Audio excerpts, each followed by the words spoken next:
If you read any book this year, read this book. I've given her a red hot crack. I'm not going to ramble on about it anymore. Just know how much I love this book. The Great Redeemers, the almighty, most loved book. Welcome back to my library. I'm Crystal and you're watching Bond Book Reviews. It's time for my September wrap up. It's a little bit late, but I filmed this and all of the footage decided to go and disappear. Much like my motivation in the month of September, I didn't really read as much as I would have liked to. Although it wasn't my worst month, it just was kind of all over the place. So I read a total of 12 books, which was 4,819 pages. 6 of these books were physical, 5 audiobooks and 1 ebook. A lot of my genres were all over the place. Last month I had like a huge fantasy month and I read a whole bunch of fantasy. This month I had 1 horror, I had 1 romance, I had a comic, I had 3 contemporary, I had a crime novel, I had poetry, I had non-fiction, I had fantasy, I had sci-fi. I decided to just dive into like everything that grabbed my attention. The best part about it was I managed to get through 10 of my owned books and I only read 2 borrowed books. So I managed to smash through some of my TBR, which is really good considering I have over like 200 unread books on my shelf. So I managed to get some of that ticked off. It wasn't fantastic in terms of overall ratings. I only got 6 5-star reads. There was 2 4-stars, 3 3-stars, and then 1 2-star. Almost a DNF, but I decided to push through. Let's jump in. First up was the audiobook of The Shadows by Alex North. I gave this one 3 stars. I think it might have just been a little bit overhyped for me. I saw it everywhere, all over BookTube, all over Bookstagram. Everyone was talking about it.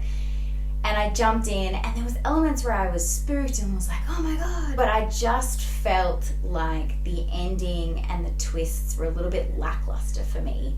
This is a part coming of age story, part horror inspired, and it follows the story of Paul, who returns to his hometown because his mum is suffering from dementia. He comes home and realizes that there is a copycat killer that is committing a crime that he knows all too well, considering the last victims were his friends. Then it unfolds. Next up was Love by Shauna McDonnell. This was a 5-star read for me. This is book 3 in the 4 Clover series. I think that everyone should read the 4 Clover series if you are a romance reader. It has romance with bones. That's how I describe this story when I explain it to anybody. It is not just your typical romance story. It has characters, it has depth. I kind of describe Shauna's writing as very similar to Colleen Hoover in the way that the story she writes evokes different emotions in the readers. And it's still got that lighthearted, beautiful, hunky love interest that you fall for. But it has a little bit more depth to it, so I really appreciate those kind of stories. When I'm reading my romance, I kind of want to have the less cliche and really appreciate what I'm reading, so that's why I gave it 5 stars. Next, I read Dogman, Grime and Punishment. This is by Dave Pilkey. This is the same author as the Captain Underpants series. I was thankful enough to get this one sent to me from Scholastic, and I had so much fun. I sat down and read this in a whole day. Well, not a whole day. I sat down and read it in one sitting. I laughed, I thought it was hilarious, and I thought there was some really, really good messages in here. So I definitely recommend this one as a good book for any child in your life. Next up, I listened to the audiobook of All Adults Here by Jessica Straub. This was a advanced listener copy for Libro FM, and I had seen it everywhere, so I decided why not pick it up.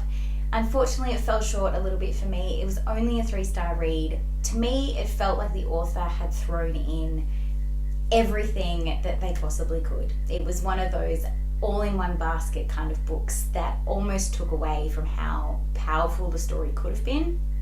I felt like they wanted to try and fit in every single trope and representation possible that's currently in the market to try and appeal to everybody. and I didn't like it, unfortunately. I felt like it took away from the type of story that I wanted it to be, or that it could have been. It started off with a big bang, and the storylines were really easy to read and the characters were relatable, but it did really feel like the author decided to have a kitchen sink approach and just put everything in they possibly could. This follows the story of Astrid, who witnesses a school bus incident where somebody is hit by a bus. It evokes some memories from her past, so she starts to question and see how she was as a parent decades ago, and she starts to realize and remember that she wasn't the parent she always thought she was. And now it's leading to what's going on with her children in current day life. That's probably the only way to describe it without giving anything away. After that, I jumped into the audiobook of The Night Swim by Megan Goldin. 5 stars, 100%. 100% recommend the audiobook of this. I had read Megan Goldin's other book, The Escape Room, and this was 10 times better. It was so immersive, and if you are a true crime podcast fan, you should 100% read this book while listening to the audiobook, because it just read exactly like a true crime podcast.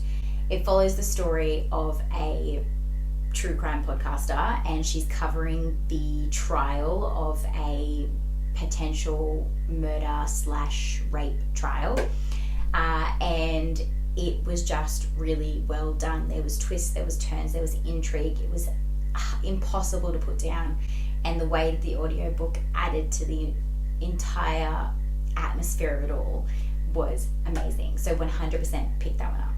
Next up was a book that was kindly gifted to me from HarperCollins, which was Punching the Air by Zuboi and Yusef Salaam. So Yusef Salaam is one of the exonerated 5. So if you don't know that story, I will link more information down in the description box below that will give you an introductory video effectively to who he is and why he decided to write this book. But this follows the story of a 16-year-old boy who was wrongfully imprisoned following a crime purely because of his race. So he gets into a typical teenage fight, and the other person ends up worse for wear. The other person is white, he is black, and effectively, instead of it being boys just mucking around, it ends up leading to a criminal case, and he ends up in prison or juvenile detention. And he gets through it all through art and his music. So very much like Yusef Salaam himself did, and it follows that story, and it's written in verse.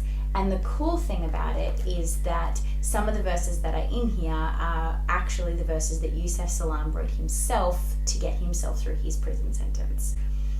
Very, very hard-hitting, very different way to tell this kind of story, and I definitely would recommend it. Overall, I gave it a 4-star because I did feel that sometimes the verse style took away from the punching kind of power that this story was trying to tell, but at the same time there was times where it just 100% gave the exact right atmosphere it was trying to give.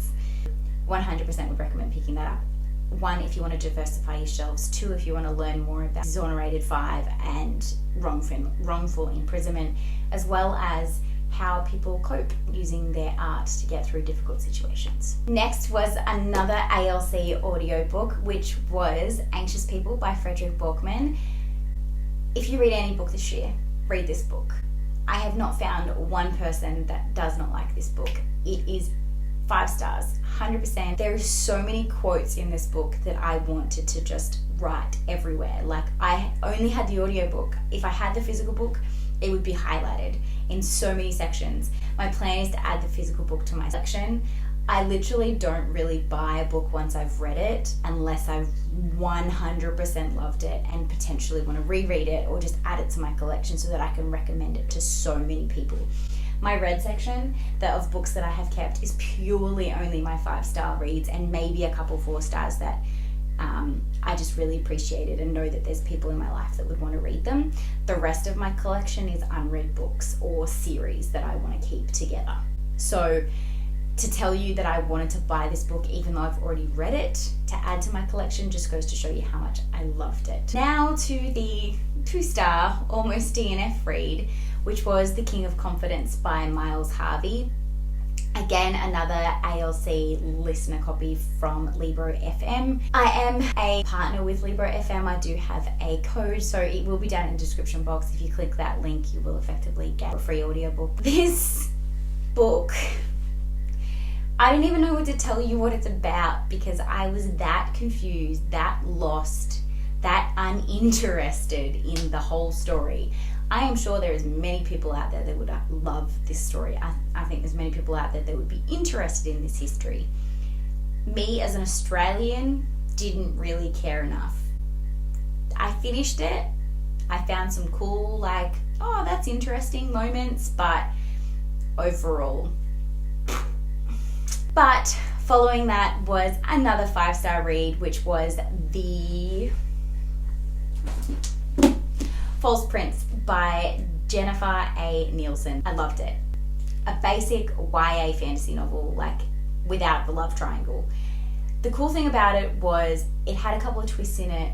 It had a badass main character, and it left me with a twist that made me very, very excited for book 2, but it didn't do what a lot of fantasy novels have been doing lately, where they have been leaving you with this cliffhanger so that you have to buy book 2.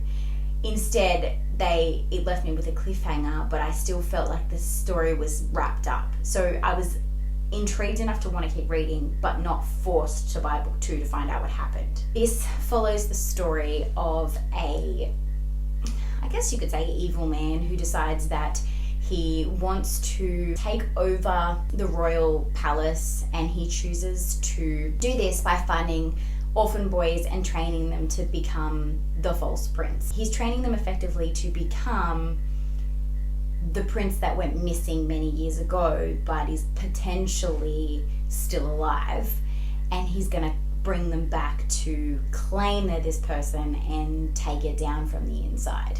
My 7th book of the month was What Alice Forgot by Liane Moriarty, and this is the book that made me give up on Liane Moriarty. I've decided that I am not going to read any more of her books. I'm sorry, but I've given her a red hot crack. I've read Husband's Secret, which I loved. I tried to read Big Little Lies. I had to DNF it. I just couldn't stand all the drama and mum drama around it. And then I did What Alice Forgot. I did give it 3 stars. I mean, it wasn't like the worst read of the world, but I've just decided that books about life and just stuff happening aren't my thing. And I was annoyed by this book because the only thing that kept me reading was the intrigue. I wanted to find out what she'd forgotten. The thing that really bugged me about this book was the ending. I'm not going to say anything because there's people out there that love her and will want to read this book and won't want spoilers. But if you've read this book and the ending frustrated you too, leave me a comment down below. We can talk about it. Effectively, this book follows the story of a woman who has hit her head. Now she has amnesia, effectively lost 10 years of her life. And you spend pretty much this much of the book trying to figure out what she has lost, what she's forgotten. But I got about this far into the book until I predicted what it was that she had forgotten. And I was right. So that's the other thing about Liane's books. I just find them so highly predictable. Yeah, 3 stars, and I've given up on Liane Moriarty. The last 2 reads of the month, though, were The Great Redeemers, the almighty, most loved books that I've ever seen all over book communities everywhere. Illuminae by J. Kristoff and Amie Kaufman, and A Quarter Wings and Ruin by Sarah J. Maas. Illuminae was my favourite of the year, not just of this month. But let me tell you why. This book, you've probably seen if you've seen my most recent vlog, it left me speechless. The amount of times I had to edit out just me just going, looking at it like a dumb person, trying to describe my feelings for this in the vlog, just goes to show how much I loved this story. I've spoken about it in that vlog, so you know what it's about. It's mixed media, it's fantastic. Just read it, listen to the audiobook. I'm not going to ramble on about it anymore. Just know how much I love this book. A Court of Wings and Ruin by Sarah J. Maas. I gave this one 4 stars. Gave the other 2 in the series 5 stars. Was not as much of a fan of this one. It was nice to see it all wrapped up and be finished and whatnot.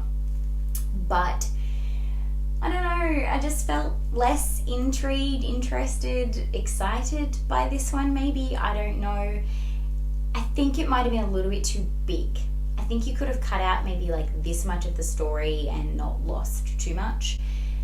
But overall, I'm glad I read it. I'll be reading more from her, more from the series. It wasn't a bad read. It just wasn't as good as the other 2.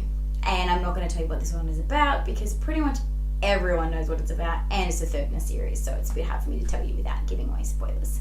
So that's what I read in the month of September. It was a great month. I've jumped into October and I have been smashing my reading this month. So let's hope that trend continues on the up and up, because so far I've hit almost every single book on my actual TBR, which never happens. Usually I create a TBR and then read like 2 books on it and then get completely distracted by everything else. Let me know if you've read any of these books, what you thought. Let me know what you read in the month of September, and make sure you like and subscribe for more bookish content. I put new videos out every Friday. And until next time, happy reading!